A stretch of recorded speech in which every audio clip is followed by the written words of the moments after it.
স্বামী স্ত্রীকে সহবাসের জন্য ডাকলে স্ত্রী রাজি না থাকলে স্ত্রীর গুনাহ হবে কি? এই ক্ষেত্রে শরীয়তের বিধান হলো, স্ত্রীর যদি কোনো শরঈ উযর না থাকে তথা শারীরিক কোনো অসুস্থতা, মাসিক, হায়েজ, নেফাস, এরকমভাবে এমন কোনো রোগ যেই রোগের কারণে সহবাসের ক্ষেত্রে তার শারীরিক রোগ আরো বেড়ে যাওয়ার আশঙ্কা রয়েছে, তো এই সমস্ত রোগ ব্যতীত, শরীয়তের এই সমস্ত উযর ব্যতীত যদি কোনো নারী তার স্বামীর ডাকে সাড়া না দেয় তথা সহবাসের জন্য না যায়, তাহলে অবশ্যই সেই স্ত্রী গুনাহগার হবে। বুখারী শরীফে 4998 নম্বর হাদিসে বিবাহের অধ্যায়ে হাদিসটা এসেছে। মুসলিম শরীফের মধ্যে 1436 নম্বর এবং তিরমিজি ও নাসাইতেও হাদিসটা এসেছে।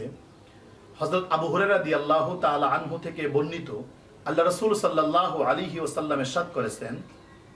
ইজা দাআর রাজুলু ইমরাআতাহু আলা ফিরাশিহি, যদি কোনো পুরুষ তার স্ত্রীকে বিছানায় যাওয়ার জন্য ডাকে, আর বিছানাতে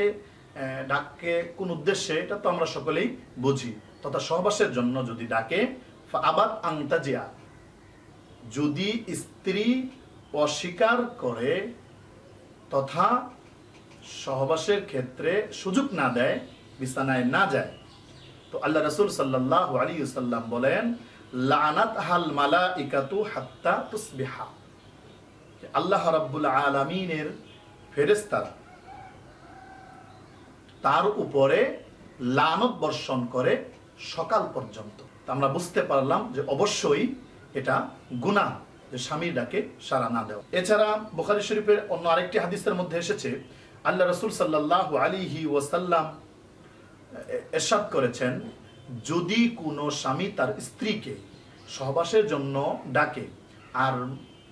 তার স্ত্রী যদি স্বামীর ডাকে সাড়া না দেয়, তো আসমানওয়ালা তথা আল্লাহ রাব্বুল আলামিন ওই নারীর উপর রাগান্বিত হন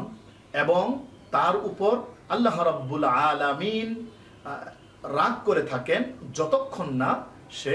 তার স্বামীর ডাকে সাড়া দেয়। সুতরাং আমরা বুঝতে পারলাম যে শরীয়তের কোনো প্রতিবন্ধকতা যদি কোনো নারীর মধ্যে না থাকে, তাহলে অবশ্যই স্বামীর হুকুম মানতে হবে এবং স্বামী যখনই তাকে আহ্বান করবে অবশ্যই স্বামীর ডাকে সাড়া দিতে হবে এবং স্বামী যখনই চাবে তখন স্বামীর ডাকে সাড়া দিয়ে মিলনের ক্ষেত্রে সহযোগিতা করতে হবে। আল্লাহ তাআলা বিষয়টি বুঝে আমল করার জন্য সকলকে তৌফিক দান করুন, আমিন।